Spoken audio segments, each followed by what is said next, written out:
ಈಗ ಪರಿಹಾರ ಕೊಡ್ತೀವಿ ನಾವು. ಮನುಷ್ಯ ಸತ್ತರೆ ಅಥವಾ ಅಂಗವಿಕಲನಾದರೆ ಅವ್ರಿಗೆ ಪರಿಹಾರ ಕೊಡ್ತೀವಿ. ಪರಿಹಾರ ಕೊಡೋದು ದೊಡ್ಡಷ್ಟಕ್ಕೆ ಅಲ್ಲ, ಒಂದು ಸರ್ಕಾರದ ಕೆಲಸ ಅಲ್ಲ.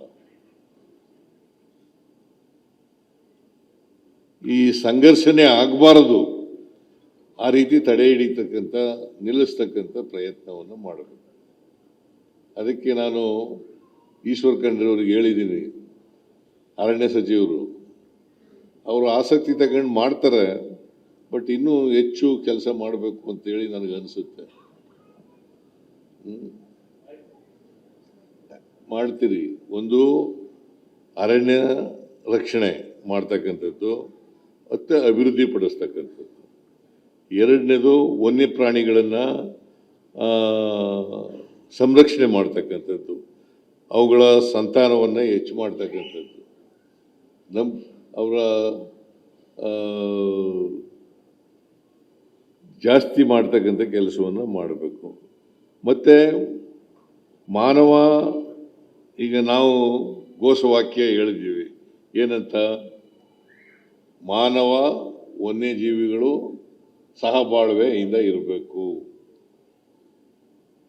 ಮತ್ತೆ ಘರ್ಷಣೆ ನಡೀತಲೇ ಇದ್ರೆ ಸಹಬಾಳ್ವೆ ಎಲ್ಲಿಂದ ಬರ್ತದೆ? ಘರ್ಷಣೆ ನಡೀತಲೇ ಇರ್ತದೆ, ಇನ್ನೂ ಹೆಚ್ಚಾಗುತ್ತಲೇ ಇದೆ. ನಮಗೂ ಹೇಳಿ ಹೇಳಿ ಸಾಕಾಗ್ಬಿಡ್ತದೆ. ಆನೆಗಳೆಲ್ಲ ಹೊರಗಡೆ ಬಂದ್ಬಿಟ್ಟಿದ್ದಾವೆ, ಚಿರತೆಗಳೆಲ್ಲ ಹೊರಗಡೆ ಬಂದ್ಬಿಟ್ಟಿದ್ದಾವೆ, ಹುಲಿಗಳೆಲ್ಲ ಹೊರಗಡೆ ಬಂದ್ಬಿಟ್ಟಿದ್ದಾವೆ ಅಂತ ಭಾಳ ಜನ ಫೋನ್ ಮಾಡ್ತಾರೆ. ಆಮೇಲೆ ಆನೆಗಳ ಕಳ್ತನ ಮಾಡ್ತಕ್ಕಂಥದ್ದು, ಆನೆಗಳ ಹುಲಿಗಳನ್ನು ಸಾಯಿಸ್ತಕ್ಕಂಥದ್ದು, ಇವು ಕೂಡ ಇತ್ತೀಚಿನ ನಾವು ವರದಿಗಳನ್ನು ನೋಡ್ತಾ ಇದ್ದೀವಿ. ಇವನ್ನೆಲ್ಲ ತಪ್ಪಿಸ್ಬೇಕು. ನೀವು ಅಲ್ಲಿ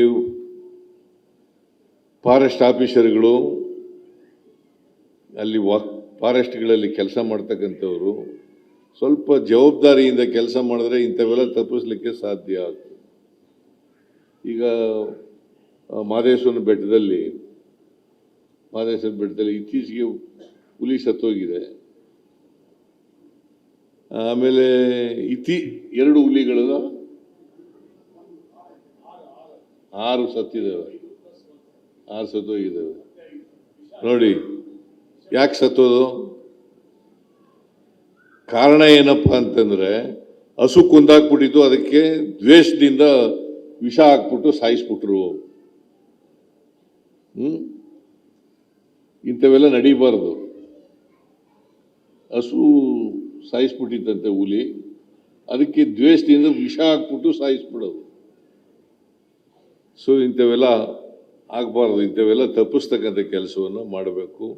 ಮತ್ತು ಯಾರೇ ಹುಲಿ ಸತ್ತರೂ ಕೂಡ ಅಂಥವ್ರ ಮೇಲೆ ಕಠಿಣವಾದಂಥ ಕ್ರಮವನ್ನು ಪೊಲೀಸ್ ಇಲಾಖೆಯಿಂದ ನಾವು ತಗೊಳ್ತೀವಿ ಅಂತಕ್ಕಂಥ ಮಾತುಗಳನ್ನು ಹೇಳಲಿಕ್ಕೆ ಬಯಸ್ತಾ ಇದ್ದೇನೆ. ಅವ್ರು ಯಾರೇ ಆಗಿರಲಿ, ಎಷ್ಟೇ ದೊಡ್ಡವರಾಗಿರಲಿ, ಮತ್ತು ಕಾರಣ ಇಲ್ಲದೇನೆ ಯಾವುದು ವನ್ಯ ಪ್ರಾಣಿಗಳನ್ನು ಕೊಲ್ಲಬಾರ್ದಲ್ಲ, ಕೊಂದಾಗ್ತಕ್ಕಂಥ ಕೆಲಸ ಮಾಡ್ತಾರೆ. ಅಂಥವ್ರ ಮೇಲೆ ಕಠಿಣವಾದಂಥ ಕ್ರಮಗಳನ್ನು ತಗೋಬೇಕು. ಅದು ಬೇರೆಯವ್ರಿಗೆ ಭಯ, ಹೆದರಿಕೆ ಬರ್ತಕ್ಕಂಥ ರೀತಿಯಲ್ಲಿ ಕೆಲಸ ಆಗಬೇಕು. ಸೊ ಅದು ಮಾಡ್ತಕ್ಕಂಥದ್ದು. ಅದಕ್ಕೆ ಈ ರೈಲ್ವೆ ಬ್ಯಾರಿಕ್ಯಾಡು ಎಷ್ಟು ಜಲ್ದಿ ಮುಗಿಸಿಯಪ್ಪ. ನೋಡಮ್ಮ, ಅವ್ರು ಯಾರು ಅದು ಮಾಡಿ ಮುಗಿಸಿ ಅದನ್ನು. ಇಡೀ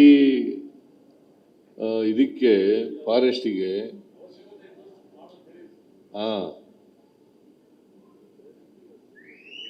ಅದನ್ನು ಮಾಡಿ ಮುಗಿಸಿ. ನೀವು ದುಡ್ಡು ಇಲ್ಲ ನಿಮಗೆ, ಇದರಲ್ಲಿ ಪರಿಸರ ಇಲಾಖೆ ಇದರಲ್ಲಿ ಇದೆ ಅಂತದ್ದು, ಮಾಲಿನ್ಯ ನಿಯಂತ್ರಣ ಮಂಡಳಿ ದುಡ್ಡು ಯಾಕೆ ತಗೊಳ್ಳಲ್ಲ ನೀವು?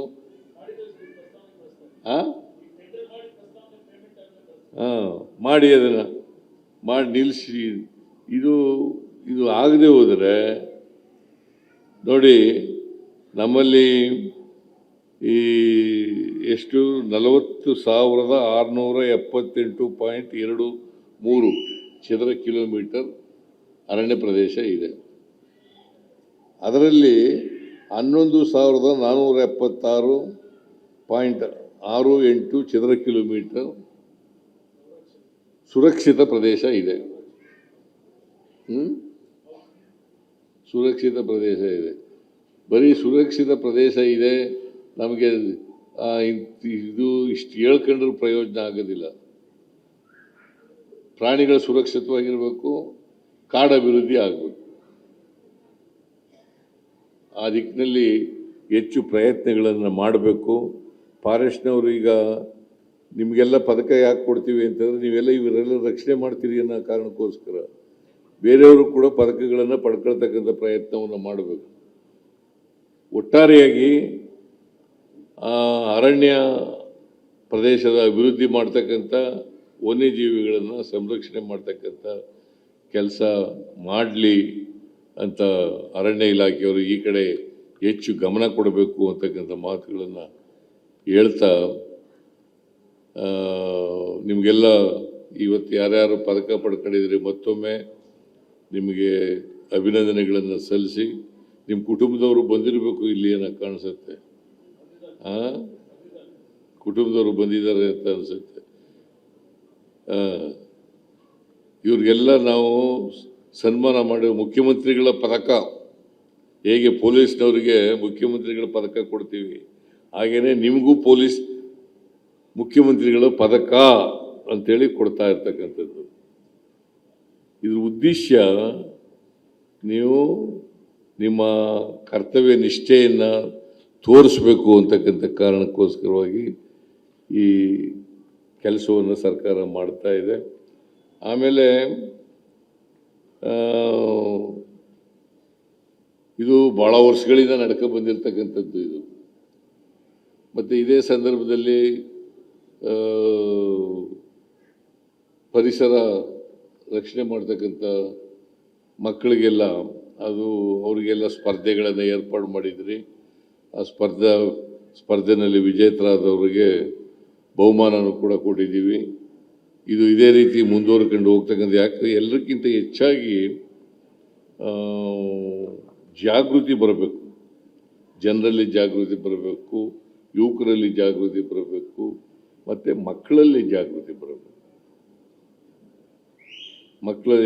ಬರಬೇಕು. ಅದಕ್ಕೋಸ್ಕರ ಈ ಸಪ್ತಾಹವನ್ನು ಆಚರಣೆ ಮಾಡ್ತಕ್ಕಂಥದ್ದು. ಜಾಗೃತಿ ಬರಲಿ ಅಂತೇಳಿ ಆಶಿಸಿ ನನ್ನ ಮಾತುಗಳನ್ನು ಮುಗಿಸ್ತೇನೆ. ಜೈ ಹಿಂದ್, ಜೈ ಕರ್ನಾಟಕ.